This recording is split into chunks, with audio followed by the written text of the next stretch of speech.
La adopción es una institución jurídica de integración y protección familiar. Es de orden público e interés social. Constituye un proceso jurídico y psicosocial. En el caso de Costa Rica, hay 3 formas, según el Código de Familia, en las que se puede considerar como adoptable una persona. En el primero de esos casos es cuando está declarada judicialmente en estado de abandono. En el segundo de esos casos es cuando es una persona mayor de edad que ha vivido por más de 6 años antes de que fuese mayor de edad con una familia que haya tenido vínculos afectivos con ella y se dé el acuerdo entre ambas partes.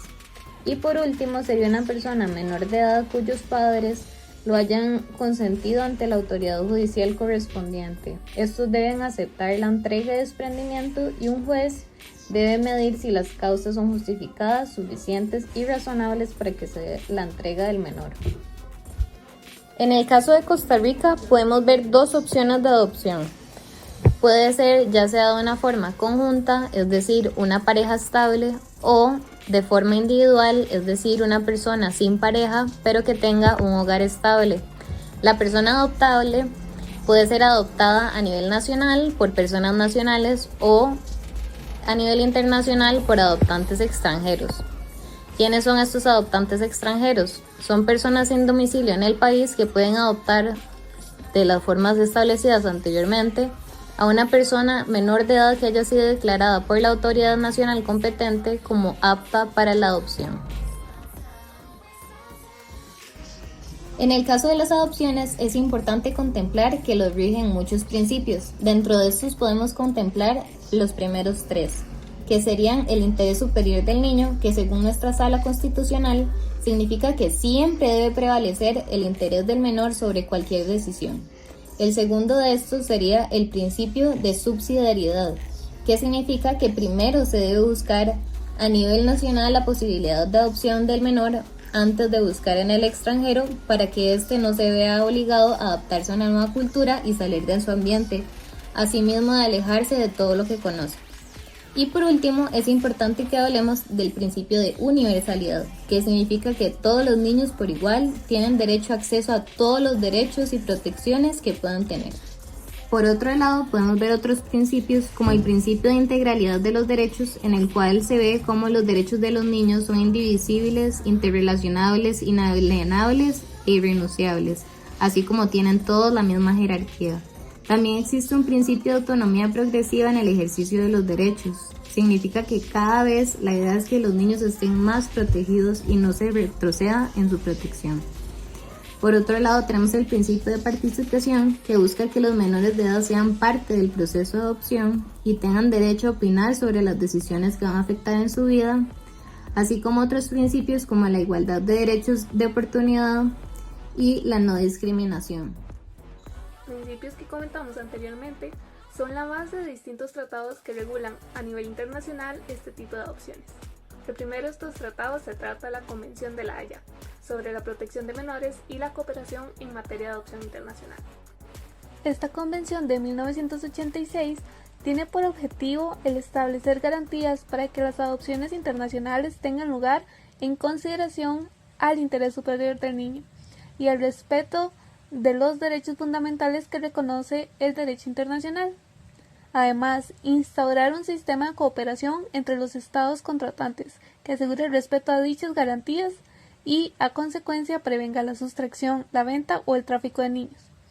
Asegurar el reconocimiento de los estados de las adopciones realizadas de acuerdo con la Convención. Otra convención es la Convención Europea sobre Adopción de Menores de 1967, cuyo objetivo es unificar el derecho material y los procedimientos en materia de adopción. Posteriormente, en 1984, se firma la Convención Internacional sobre Conflicto de Leyes en materia de adopción de menores. En el artículo 1 se especifica que esta convención se aplicará a la adopción de menores bajo las formas de adopción plena, legitimación adoptiva y otras instituciones afines, que equiparen al adoptado a la condición de hijo cuya filiación esté legalmente establecida cuando el adoptante tenga su domicilio en un estado parte y el adoptado su residencia habitual en otro estado parte. El 29 de mayo de 1993 nace el Convenio de Protección y Cooperación en Adopción Internacional, y este entra en vigencia en Costa Rica el 17 de junio de 1995. En este convenio se regula la adopción internacional y se establecen varias medidas de suma importancia, entre las que se puede señalar el reconocimiento que para el desarrollo armónico de su personalidad el niño debe crecer en un medio familiar, en un clima de felicidad, amor y comprensión.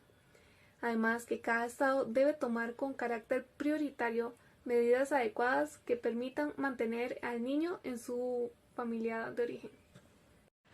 No podemos terminar de hablar de tratados internacionales sin antes abordar la Convención de los Derechos del Niño, especialmente el artículo 20 y 21. El artículo 20 establece que los niños, temporal o permanentemente privados de su medio familiar o cuyo superior interés exija que no permanezcan en este medio, tendrán derecho a la protección y asistencia especial del Estado. Los Estados partes garantizarán, de conformidad con sus leyes nacionales, otros tipos de cuidado para esos niños. Entre esos cuidados figurarán, entre otras cosas, la colocación en hogares de guarda, la adopción o, de ser necesario, la colocación en instituciones adecuadas de protección de menores. Al considerar las soluciones, se presentarán particularmente atención a la conveniencia de que haya continuidad en la educación del niño y a su origen étnico, religioso, cultural y lingüístico. Posteriormente, en el artículo 21 se establece que los Estados partes que reconocen o permiten el sistema de adopción cuidarán de que el interés superior del niño sea la consideración primordial y velarán por que la adopción del niño solo sea autorizada por las autoridades competentes. Reconocerán que la adopción en otro país puede ser considerada como otro medio de cuidar del niño en el caso de que éste no pueda ser colocado en un hogar de guarda o entregado a su familia adoptiva o no pueda ser atendido de manera adecuada en su país de origen. Velarán porque el niño que haya de ser adoptado en otro país goce de salvaguardias y normas equivalentes a las existentes respecto a la adopción en el país de origen. Se adoptarán en todas las medidas apropiadas para garantizar que, en caso de adopción en otro país, la colocación no dé lugar a beneficios financieros indebidos para quienes participan en ella. Y finalmente promoverán, cuando corresponda, los objetivos del presente artículo mediante la concentración de arreglos o acuerdos bilaterales o multilaterales, y se esforzarán, dentro de este marco, por garantizar que la colocación del niño en otro país se efectúe por medio de las autoridades u organismos competentes.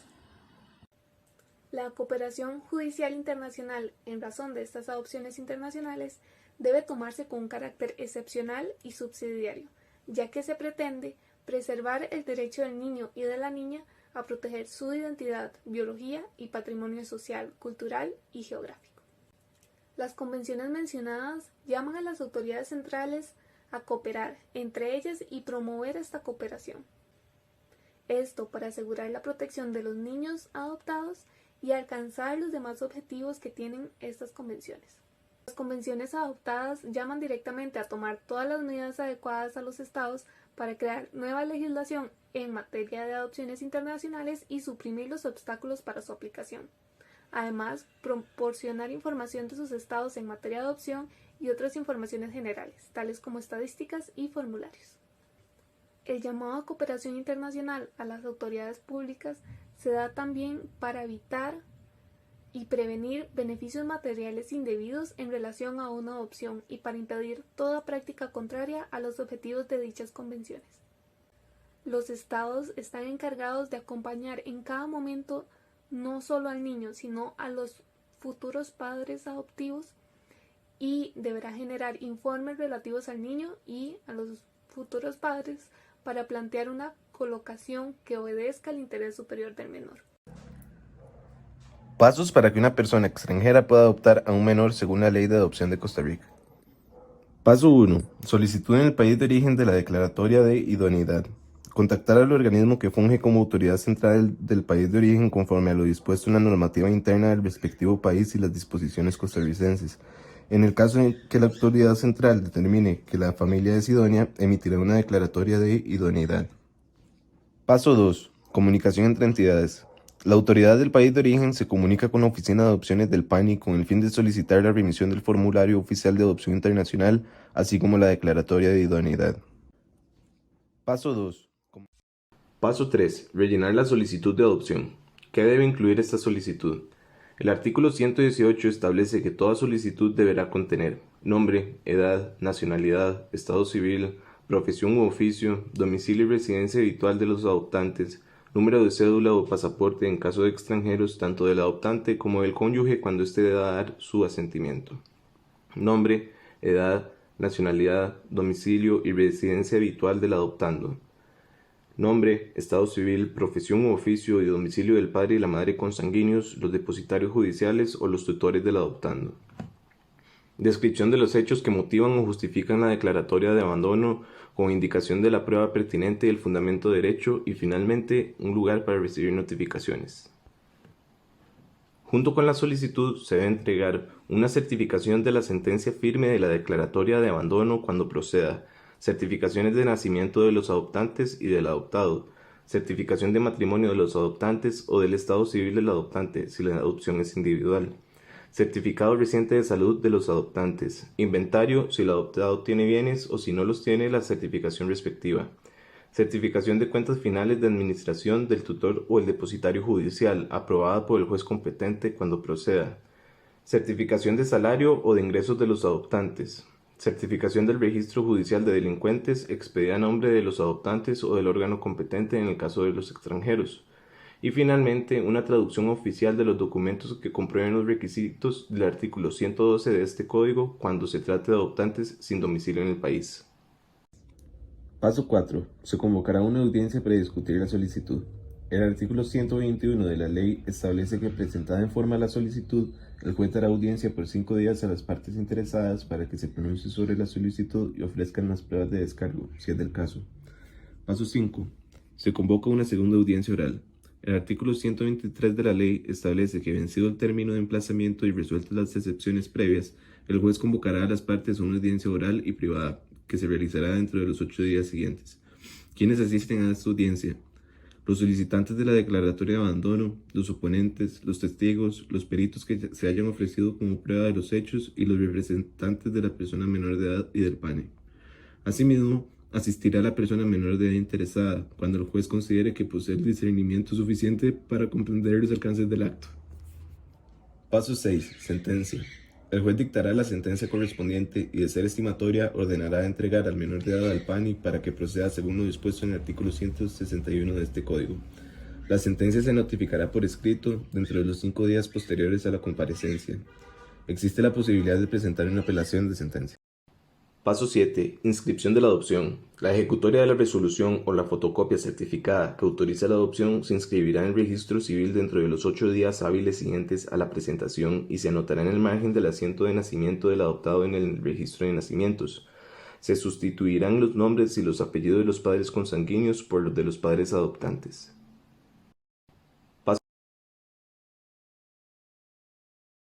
Podemos ver cómo los adoptantes y los adoptados establecen los mismos vínculos jurídicos que unen a los padres con los hijos e hijas consanguíneos. Asimismo, se produce una desvinculación del adoptado con su familia consanguínea. Él o los adoptantes ejercen la autoridad parental del adoptado y la adopción va a ser irrevocable. Incluso se podría solicitar al juez el cambio de nombre de pila en forma parcial o completa de la persona menor de edad. Es importante que, dependiendo de la edad que tenga el menor, este podría tomar parte del proceso en este cambio del nombre.